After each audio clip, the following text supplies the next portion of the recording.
Alors, bienvenue à ce nouvel épisode. On a un merveilleux invité, Benoît Clément, qui va nous parler des éléments de la nature. Est-ce que toi, tu as tous les éléments ou il t'en manque? Et ça crée un déséquilibre qui fait en sorte que ta vie n'est peut-être pas à la hauteur de tes rêves. Bienvenue au podcast de la magie du pouvoir mental. Nous sommes Maude et Marjorie, deux magiciennes et créatrices du système de la magie du pouvoir mental. Nous avons créé ce podcast pour faire connaître au plus grand nombre le grand pouvoir que nous avons tous sur notre mental, pour mettre plus de magie dans nos vies et créer notre vie rêvée. Oui, c'est possible pour tous. Attends-toi à ce que la magie se manifeste dans ta vie. Alors bonjour Benoît, je suis contente de te voir, de t'entendre, d'être avec toi aujourd'hui. Allô Marjorie, ça fait plaisir, merci de l'invitation. Je suis vraiment contente aujourd'hui d'être avec toi parce que justement, on va parler des éléments de la nature. On va parler en fait d'Ayurveda, qui est comment qu'on pourrait dire, qui est une façon de voir les éléments de la nature et une philosophie de vie, j'ai envie de dire, pour nous Oui, permettre de cheminer et de créer un équilibre dans nos vies. C'est bien ça? c'est exactement ça, c'est une façon de s'inspirer de la nature et de ces 5 éléments pour voir les énergies qui sont à l'intérieur de nous. Donc finalement, l'élémentaire, on le voit à l'extérieur de nous, dans les montagnes, dans les roches, dans les forêts, et il y en a à l'intérieur de nous. Et donc, on peut, via toutes sortes de soins, toutes sortes de moyens, toutes sortes d'activités, s'équilibrer et se soigner grâce à la nature. Hey, wow! Et moi, Benoît, je t'ai rencontré, en fait, parce que tu viens de mon coin de pays, puis tout de suite, je suis tombée amoureuse de toi et de ta conjointe. Là, gang, pensez pas que je suis amoureuse de Benoît, là, mais je suis vraiment tombée en amour avec son énergie, sa Ouais. philosophie de vie. D'ailleurs, j'ai même fait des formations avec toi pour m'imprégner de cette façon de vivre-là, parce que les éléments sont tout autour de nous, puis comme tu dis, sont en nous aussi. Ouais, absolument. Oui, oui, c'est ça le plus beau de le voir parce que, la nature, c'est facile à observer, donc ça nous donne une idée très terre à terre, très évidente de se connaître. Donc c'est pour ça que je parlais de l'élémentaire tantôt parce que c'est le plus facile à observer à l'intérieur de soi. Voilà. Donc effectivement Marjorie, on s'entend très bien, puis les formations, c'était un plaisir de te les donner sur, les éléments sur les éléments de l'Ayurveda et puis sur, comment les utiliser pour prendre soin de son corps, pour prendre soin de ses émotions et de ses pensées. Oui. Et là, tu vas en fait nous présenter un peu justement comment ces éléments-là font partie de nous intérieurement et comment les rééquilibrer par des trucs simples, concrets, quand c'est déséquilibré justement à l'intérieur de nous. Ouais, absolument. Donc la première chose à savoir, c'est que, tout le monde a les 5 éléments en soi, en différentes quantités. Donc par exemple, élémentaire, moi, j'en ai quand même en bonne quantité à l'intérieur de moi, mais j'ai plus d'éléments air, par exemple. Donc ma constitution, c'est avant tout air et ensuite terre, puis mettons qu'il y a, l'eau et le feu qui viennent en troisième et quatrième plan, puis l'élément éther qui se balade au milieu de tout ça. On en parlera peut-être un petit peu moins aujourd'hui. Et donc, pour être en santé, j'ai une certaine quantité d'éléments air à l'intérieur de moi. Mais il peut m'arriver dans ma vie de tous les jours d'en avoir trop ou d'en avoir pas assez. C'est-à-dire, par exemple, si je m'enferme trop dans ma grotte, si je reste chez moi, par exemple, je viens de déménager en quittant la belle région de l'Estrie, eh bien, je voyais moins de monde, j'étais moins social, donc j'étais moins dans l'élément air. Puisque l'élément air, c'est rencontrer du monde. Donc j'étais en défaut d'élément R et donc par exemple, le fait est que j'ai eu mal à mon épaule particulièrement, puisque l'épaule, l'articulation de l'épaule et le bras au complet est relié à l'élément R. Voilà, donc ça m'a créé un déséquilibre qui fait que je suis en train présentement de soigner mon épaule en allant voir du monde. Oui, parce que c'est ça, en fait, quand il y a un débalancement à l'intérieur de nous d'un élément, ça va créer en fait des problèmes physiques, ça peut créer des maladies, ça peut créer de la fatigue, donc ça crée des inconforts. C'est comme moi, par exemple, qui est de nature anxieuse. Quand j'ai trop de terre en moi, puis là, tu me corrigeras, Benoît, si je me trompe, mais ça peut créer de l'anxiété. Donc, Ouais. j'ai des choses à faire avec la nature qui peuvent m'aider, en fait, à rééquilibrer ça et à retrouver un sentiment de bien-être, d'équilibre à l'intérieur de moi. Ouais, absolument. Puis c'est un très bon exemple, l'anxiété, puisqu'il y a beaucoup de monde qui vivent ça actuellement. Puis on est au printemps actuellement et donc c'est la saison de l'élément air. C'est la saison où potentiellement l'anxiété peut monter. L'anxiété, c'est trop d'éléments air. C'est trop de changements, trop d'insatisfaction, que ce soit insatisfaction relationnelle ou insatisfaction, dans le futur, par rapport à prévisions futures, des insécurités futures. Et donc, le fait que tout aille vite dans la nature au printemps, le fait qu'on sorte, le fait que les choses s'accélèrent, la nature nous pousse à cette anxiété si jamais on y est sujet à la base. Voilà. Et donc, l'élément terre, c'est l'élément opposé et complémentaire à l'élément air. Donc, si j'ai trop d'anxiété, eh bien, il faut que j'aille chercher l'élément terre pour me stabiliser, pour me rassurer, pour me grounder à la terre. Donc, les belles activités de l'élémentaire, c'est aller marcher dans la forêt à un rythme assez lent. C'est-à-dire que l'élémentaire, c'est quand même très, très lent. Voilà, il ne s'agit pas de courir dans tous les sens au bord de l'eau. C'est vraiment, je prends le temps d'aller gravir ma montagne petit à petit. Fait que là, ce que tu me dis, c'est que je pourrais pas dire: «Bon, ben, je m'en vais faire du jogging dehors, là. Je m'en vais faire de la Non. course à pied». Ça marche pas, là. Alors ça peut, bah, ça va, c'est pas la meilleure chose, mais tu vois, c'est intéressant parce que l'élémentaire, c'est aussi l'endurance. Dans la lenteur, il y a la durée, il y a la notion de détermination et de constance. Donc, si on s'inspire de la nature et de la forêt ou d'une montagne, c'est lent, c'est tranquille, ça prend son temps. Donc, si tu veux faire des activités qui grandissent ton endurance, bah, la course à pied, la course de fond, ça peut être bien.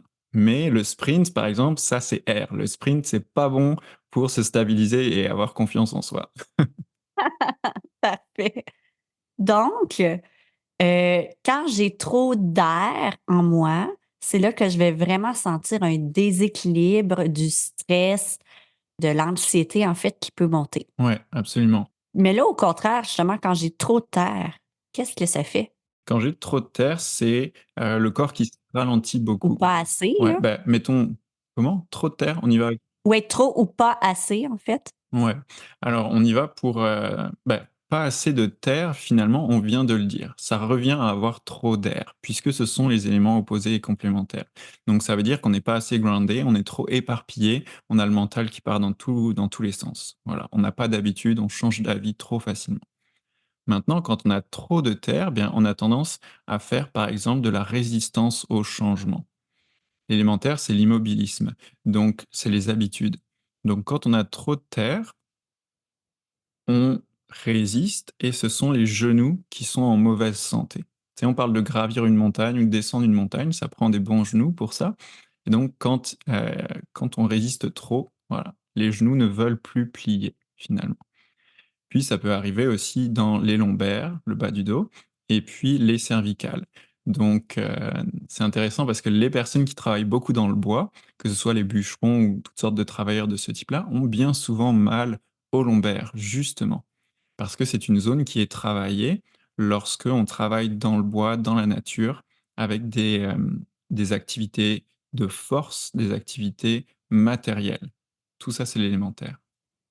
OK, OK, excellent. Donc, quand j'ai trop de terre ou pas assez, là, je dois aller vers des gens, si j'ai bien compris, si on va dans l'opposé.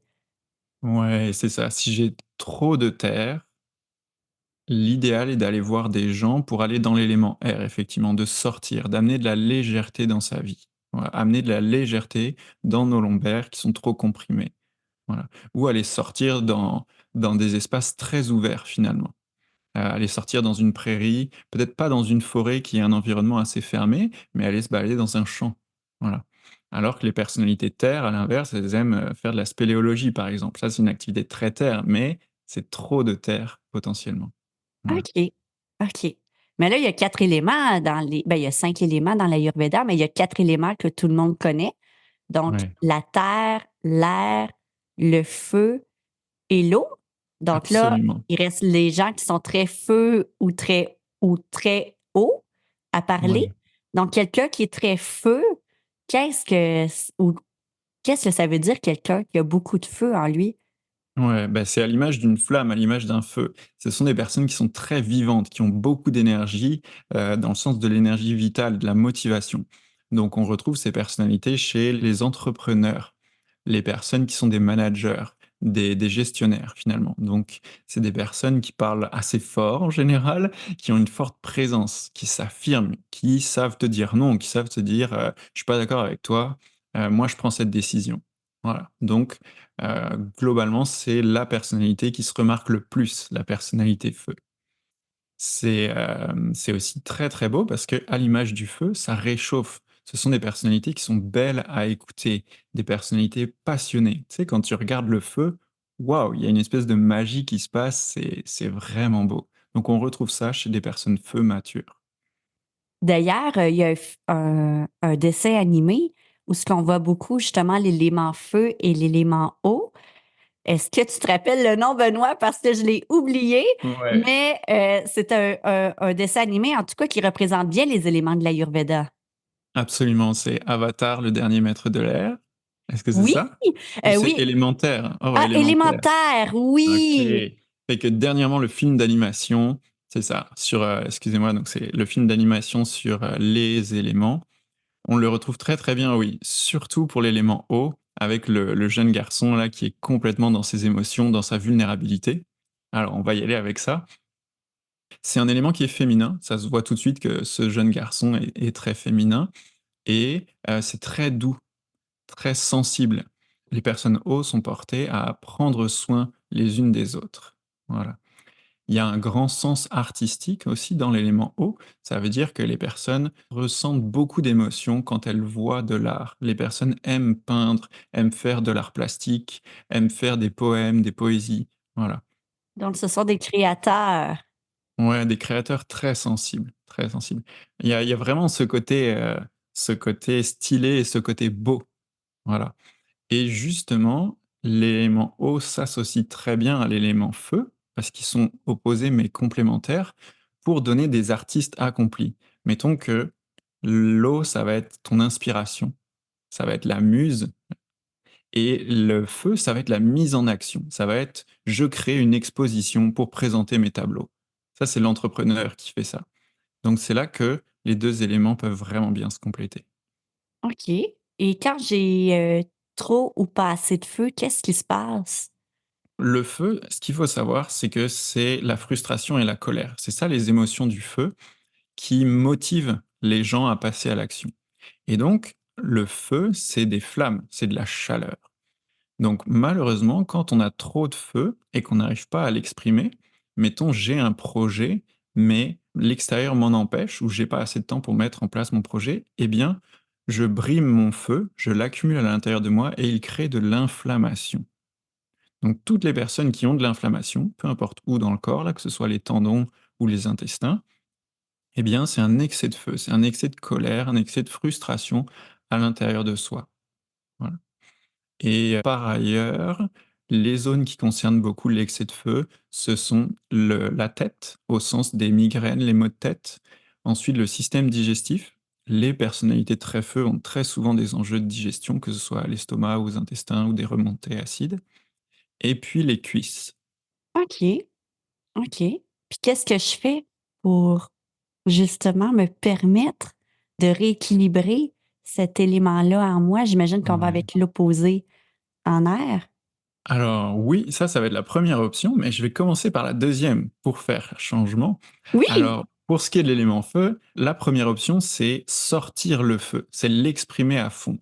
Ça veut dire, faire du sport justement. Quand on parlait du jogging tout à l'heure, c'est aller transpirer. Le feu, c'est de l'énergie vitale, c'est du fuel, c'est de la motivation à l'état pur, donc aller courir, ça fait vraiment du bien. Faire n'importe quel sport très actif où on dépense cette chaleur-là. Faire toutes sortes de projets, aller faire du bénévolat, aller faire de l'activisme, ça peut être très positif là justement, eh bien ça permet de dépenser sainement ce feu ou cette accumulation de feu. Donc, je veux pas me baigner dans l'eau là pour permettre de rééquilibrer là, parce que là, moi, j'étais en train de me dire: «Je vais aller me baigner dans le lac» ou Ouais, bah, ça oui, c'est la deuxième option justement, ah! donc c'est une très bonne idée. Le fait d'aller éteindre le feu, c'est aller se baigner dans le lac, faire toutes sortes d'activités nautiques ou justement faire de l'art, par exemple, eh bien, ça permet d'apaiser le feu. Mais cette solution, elle est temporaire. Elle a un inconvénient, c'est que ça va calmer le trop plein de colère, mais ça va pas régler l'injustice qui t'a mise en colère. Et c'est là que se trouve toute la subtilité finalement. C'est qu'à un moment donné, il va falloir, faire face à l'injustice, aller voir la personne qui t'a mis en colère et lui parler.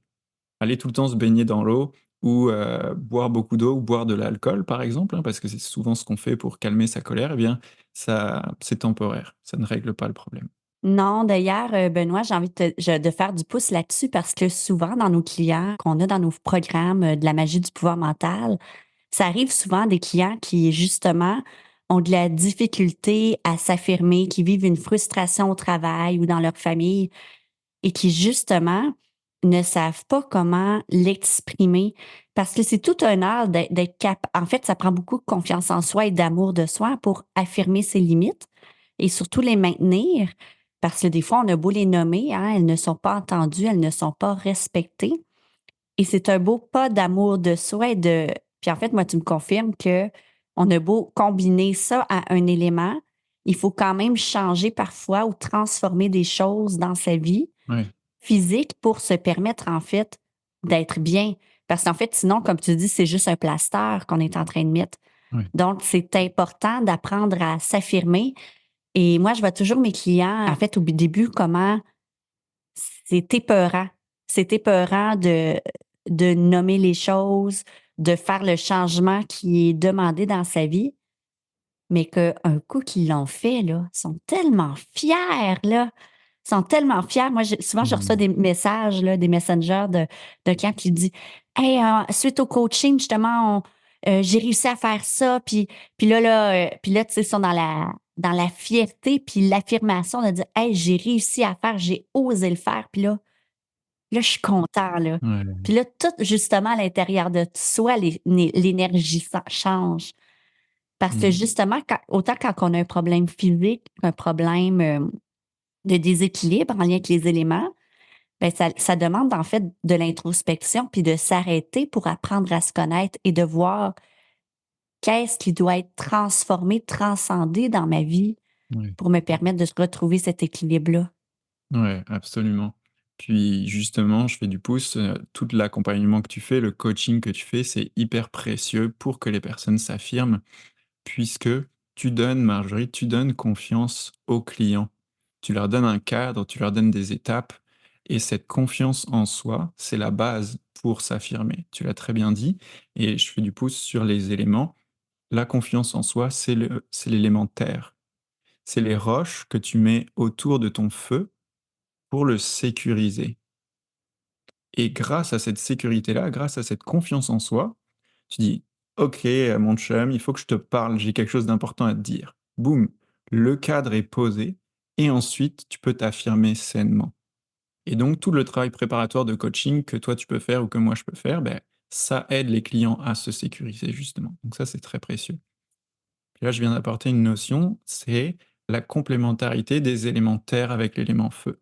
Si quelqu'un m'arrive avec un enjeu d'affirmation, c'est sûr qu'il faut d'abord travailler l'élément terre pour ensuite qu'il puisse s'affirmer sainement. Ah, c'est vraiment intéressant, Benoît. Et là, il reste l'eau, en fait, quand on en a trop passé. J'imagine que là, on pleure comme dans le Mhm. comique, justement, Oui. l'élémentaire, là, que parce que moi, ça me faisait toujours rire, le bonhomme bleu qui est de l'eau, là, ils font juste pleurer. Ils sont contents, ils pleurent. Ils sont tristes, ils pleurent. Tu viens de me faire penser que ma mère, là, elle a sûrement beaucoup d'eau en elle. Ouais. Bah, absolument, parce que les mamans, elles ont beaucoup d'éléments eau. La maman, c'est l'archétype de l'élément eau parce que la maman prend soin de son enfant et elle a beaucoup d'empathie, beaucoup d'émotions qui lui permettent de savoir par intuition pourquoi son enfant il pleure et comment prendre soin. Donc, par ailleurs, ce que tu disais au début, c'est rigolo, l'élément eau, quand on en a trop, c'est les excès émotifs. Donc, ce qui est super spécial à observer, c'est que on peut être amené à pleurer quand tout va très, très bien. «Oh waouh, c'est beau ce que tu dis, ça me touche» et là je pleure, belle nouvelle, ou à un mariage, tout le monde se met à pleurer et inversement, grosse déprime, grosse dépression par exemple, ou un événement tragique, un deuil arrive, et là pareil, la personne eau peut être très touchée et avoir beaucoup de larmes, beaucoup d'excès de cet élément eau. Voilà. Donc c'est comme ça qu'on reconnaît les excès d'éléments eau. Puis, je pourrais ajouter une forme de nostalgie. Les personnalités eau, elles aiment pas que la vie soit plate. Donc, on cherche des souvenirs super positifs ou des souvenirs super négatifs pour le coup, pour vivre des émotions fortes. Voilà, donc ça, c'est comme ça qu'on reconnaît les excès de l'élément eau. Par rapport à la nature, ce sont des personnes qui aiment beaucoup les sports nautiques justement, qui aiment beaucoup l'eau de manière générale, qui aiment beaucoup la tranquillité, la douceur, la fluidité. Tu sais, c'est comme quand tu regardes une petite rivière qui coule, il y a une forme de fluidité, de douceur, c'est apaisant. Est-ce que tu aimes l'eau? Est-ce que tu aimes le bruit de l'eau qui coule dans la forêt, toi? Ah, moi j'adore. Ben, en fait, souvent, je m'endors au bruit de l'eau qui coule. Je mets une méditation avec les bruits de la nature, puis il y a souvent les musiques qui m'apaisent le plus, c'est la musique des oiseaux. Comme à ce temps-ci, j'entends beaucoup les oiseaux chanter à l'extérieur, mais j'adore aussi tout ce qui touche, justement, quand on entend le courant, quand on entend Mmh. l'eau couler, Ouais. c'est très apaisant, j'ai envie de te dire. Ouais, super. Ben ça, c'est une belle marque que tu aimes l'élément eau ou que du moins tu en as besoin dans ta vie. Et puis les bruits d'oiseaux, c'est l'élément air parce que c'est les volatiles, c'est dans l'air, c'est très léger les oiseaux. Voilà. Donc ça, c'est un super beau signe pour savoir si vous avez besoin d'un élément dans votre vie. C'est est-ce que vous l'aimez cet élément? Est-ce que vous avez à cœur d'en mettre dans votre vie? C'est que vous en avez besoin. Donc cet élément eau-là, bien, ça va être, comme on a dit tantôt, les activités nautiques ou l'art ou la nourriture, le fait de cuisiner. Ça, c'est bien important. OK. Puis si j'en ai trop? S'il y en a trop, ça veut dire trop de vulnérabilité. Là, l'idée, ce serait plus de se détacher. En fait, le problème de l'élément eau, c'est le problème des addictions. C'est j'ai besoin de l'extérieur pour me remplir. Donc, que ce soit une addiction à l'alcool, une addiction au sexe, à la nourriture ou à n'importe quoi dans la nature, comme justement une addiction à un sport nautique. Bon. Et donc, l'idée, c'est d'arriver à se détacher de ces addictions en s'aimant davantage. Et donc, par exemple, la famille peut beaucoup nous aider à nous donner de l'amour à nous-mêmes. Voilà, donc là, la solution que je te propose, elle est dans l'élément eau. Puis le fait d'aller dans un spa, on profite de la nature, on profite de l'eau, on profite de l'environnement du spa, c'est se donner de l'amour. Je me fais du bien en allant au spa.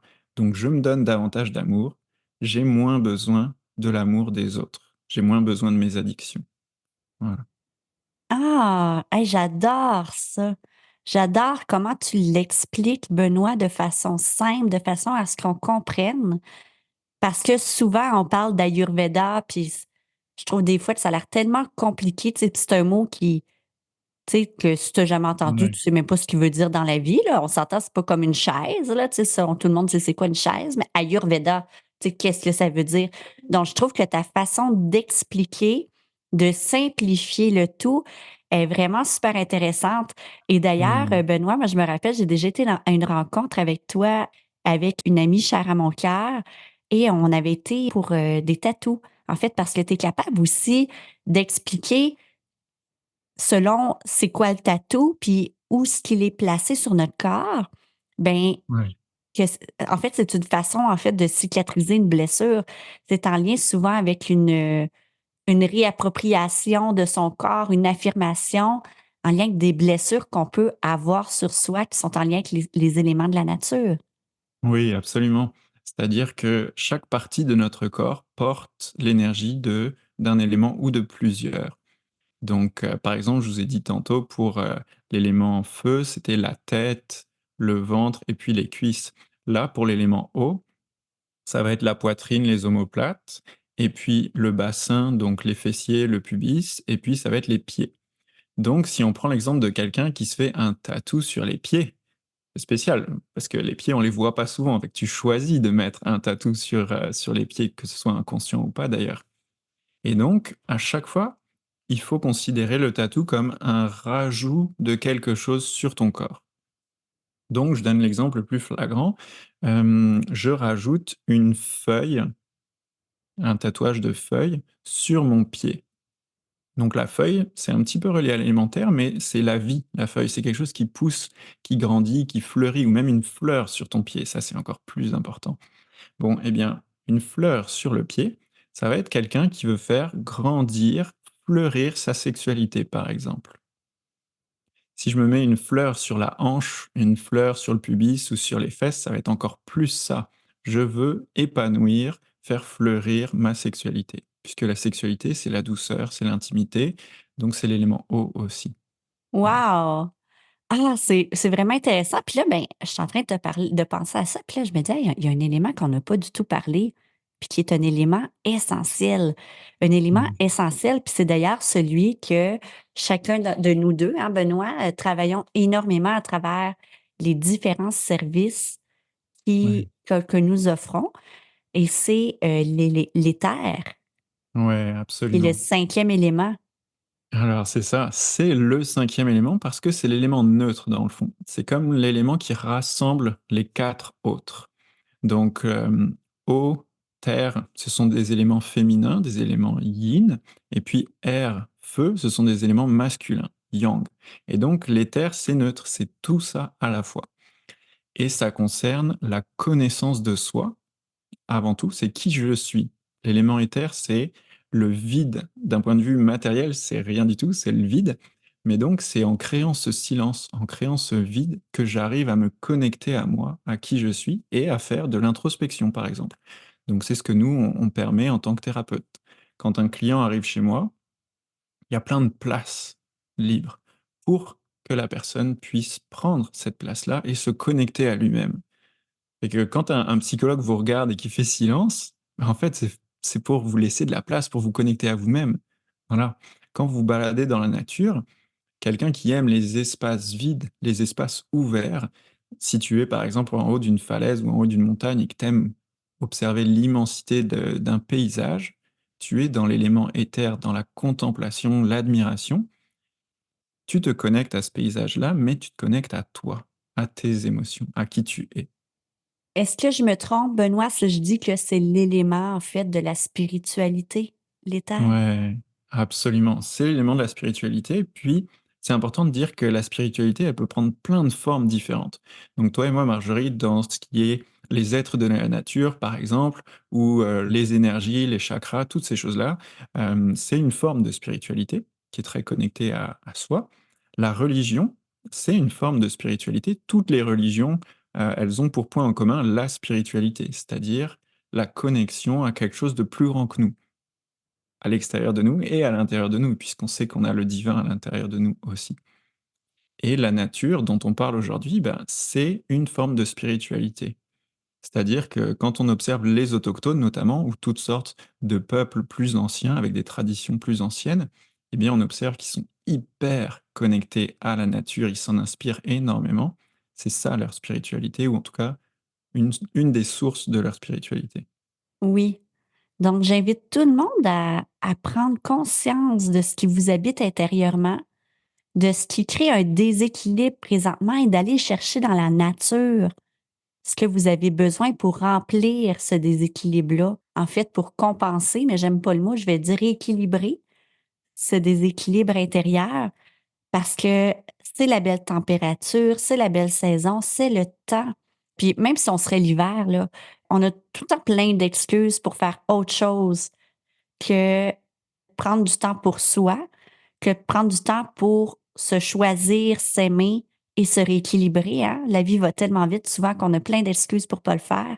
Mais en même temps, la nature a tellement à te donner, a tellement à t'offrir pour rééquilibrer ton intérieur que je t'invite vraiment à prendre le temps de voir qu'est-ce qui manque en toi et d'aller le chercher dans la nature pour rééquilibrer ce qui a besoin de l'être. Mmh. Ouais, absolument. Et je vous encourage aussi à suivre le rythme de la nature, le rythme des saisons.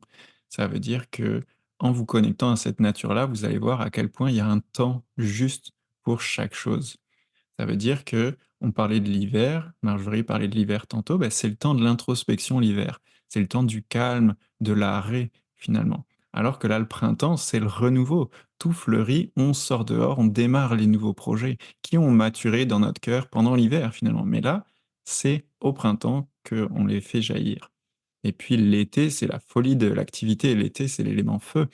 Donc il s'agit pas de dormir l'été, au contraire, il s'agit d'être super actif et de suivre le soleil finalement.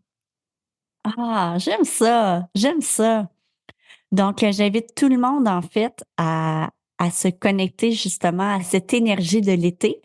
Et là, Benoît, pour les gens qui ont envie de te rejoindre, qui ont envie d'en savoir plus sur toi, comment on fait pour te contacter? Moi, j'ai une page Facebook actuellement qui est à mon nom, Benoît Clément, et donc c'est comme ça que je promeus actuellement mes activités de thérapeute en polarité et mes enseignements. Donc c'est-à-dire qu'à partir de septembre, je vais offrir des formations en ligne et des formations en présentiel dans Bellechasse. Et donc, vous pouvez me contacter directement et aussi me donner votre adresse courriel pour que je vous envoie ma newsletter mensuelle qui propose toutes ces formations. Et aussi, je pense à mes conférences en ligne gratuites sur Zoom sur toutes sortes de sujets. Vous êtes les bienvenus. Ah oui, alors merci beaucoup. Et ton entreprise, Benoît, s'appelle Les Clés du Vivant. Donc là, je sais que ton site est en reconstruction, mais il sera bientôt disponible, Les Clés du Vivant, pour aussi pouvoir te rejoindre et accéder justement à toute ta passion en lien avec les éléments de la nature et comment accompagner les gens pour les aider justement à rééquilibrer ça à l'intérieur d'eux. Oui, ça me fera plaisir de vous partager tout ça, évidemment. Mmh. Ah, merci Merci beaucoup, Marjorie. Benoît. Merci à toi de nous avoir écoutés. Je t'invite vraiment à prendre le temps de réfléchir à ça et de voir justement comment rééquilibrer ces éléments-là en toi.